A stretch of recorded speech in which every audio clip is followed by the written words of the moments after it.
All right, what's up, NACA family? It's Sunday, December 7th. Wanted to bring you a brief update about many of the things that are in the works, what's going on, what's coming to what you could expect in this coming week.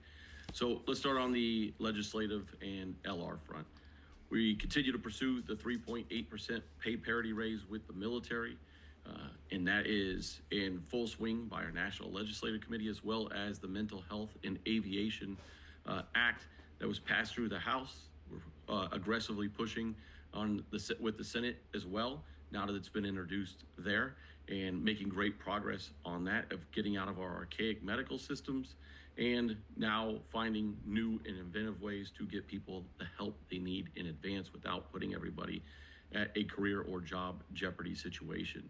Also in association is the continued pursuit of ensuring through either the Johnson bill, the Cruz bill, or others that have been introduced by Congressman Graves and Larson about ensuring that we are paid during any future shutdown. No matter what all the other bills that go on, as far as who the House gets paid or the Senate doesn't get paid or they have to stay in session, those aren't the ones that we're weighing into. We're specifically weighing in on the ones that deal with us and any future shutdown. Pay the federal employees, ensure we pay air traffic controllers and the aviation safety professionals we represent, because January 30th will rapidly be approaching. And I've been asked many times, what's the likelihood of a shutdown?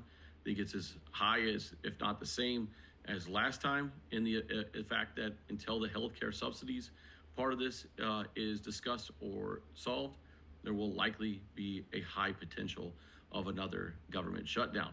But we'll keep you updated. January 30th, while not too far away, Congress still has some time to act before the holidays and before those healthcare subsidies go into effect. No matter how you feel about those, it's ultimately about how it impacts all of you and us and the aviation system as it goes from there.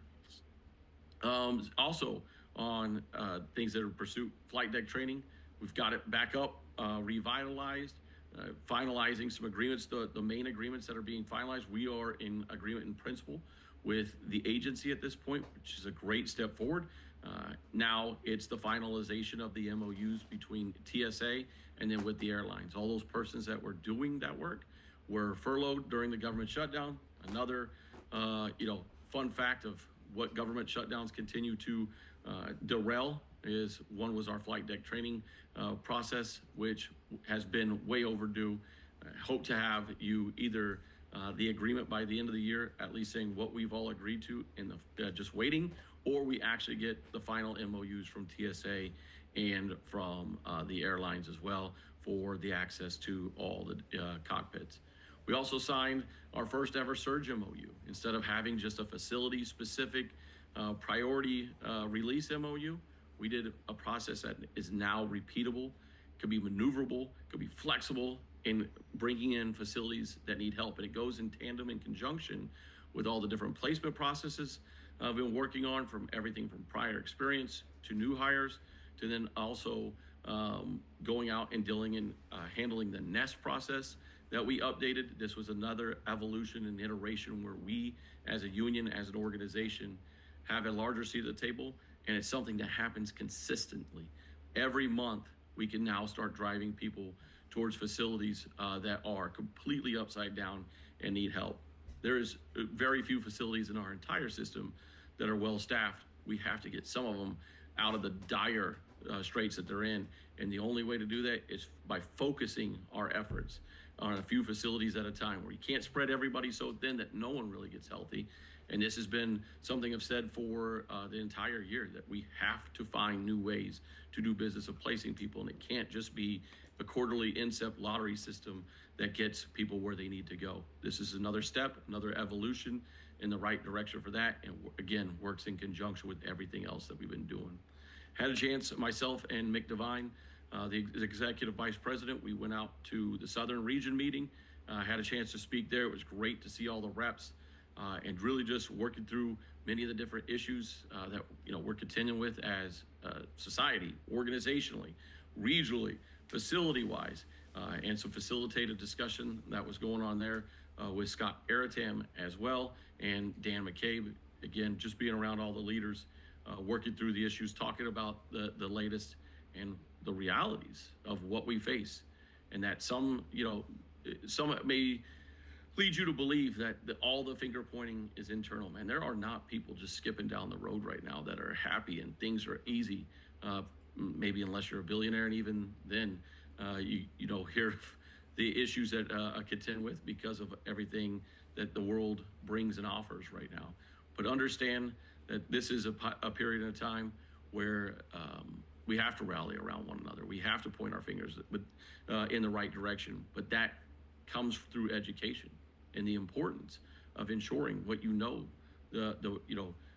roadblocks are to just saying, well, why can't we get everything whenever we want it, however we want it, and as much money as we want with it? Yeah, absolutely. I want every one of you to get paid as much as you want to get paid and to be in the facility that you would love to be in for the rest of your career. Now, how do we as a union go out and create the opportunities, the avenues, the negotiations, the paths? What are the executive orders that are in the way of that? What are, the different issues that we're going to have to contend with? And what are the 100 different ways we're going to have to try before we ultimately find the one that works? That's the reality. There are many things in our way. And so seeing that conversation with all the leaders was outstanding to be able to take it back to the membership as well. And then on top of that, got a chance to join the Northwest Mountain. They did their annual wellness day, and it was outstanding. We're going to do one nationally. It's helped inspired many different ideas and avenues to ensure that air traffic controllers, all the aviation safety professionals that we represent, know the resources and the avenues to get help. The holidays are a difficult time, so look out for one another. We spoke about personal experiences that I've had as far as dealing with tragedies in my own life since I was 10 when my mother died of suicide. Being a fierce advocate for mental health, for our wellness, and for the medical standards to change so that way controllers don't have to fear going out and saying there's something wrong or getting help. But it's nothing will ever overcome looking out for one another, taking care of each other. Realize everybody's dealing with something, some way, somehow, and those who seek to tear each other down, be the one that stands up for it. Be the one that looks out for your fellow brother or sister at the facility. Call or shoot a text, and just check on them, see if they're doing well. So this upcoming week, we'll be in Atlanta for our National Executive Board meeting, doing a meet and greet out there. And then I know it's holiday season on steroids right now, of all the different, many different facilities getting together, times to rally around each other, enjoy the holidays, and look forward to 2026. And I look forward to what's to come with all of you, all the new and exciting ways that will continue pushing us forward in everything from pay, compensation, benefits.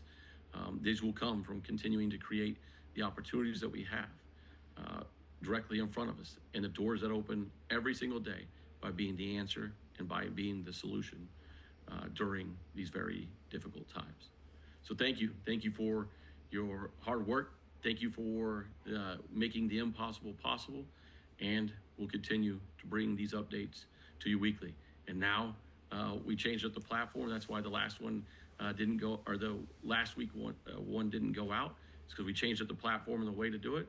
So hope you like this version. If not, we'll continue increasing this as well. Oh, and before I go, the other question that was asked was about Discord. Do we plan on opening more channels and having more ways to interact on there? Absolutely. And there'll be more information about that as well here in the very near future.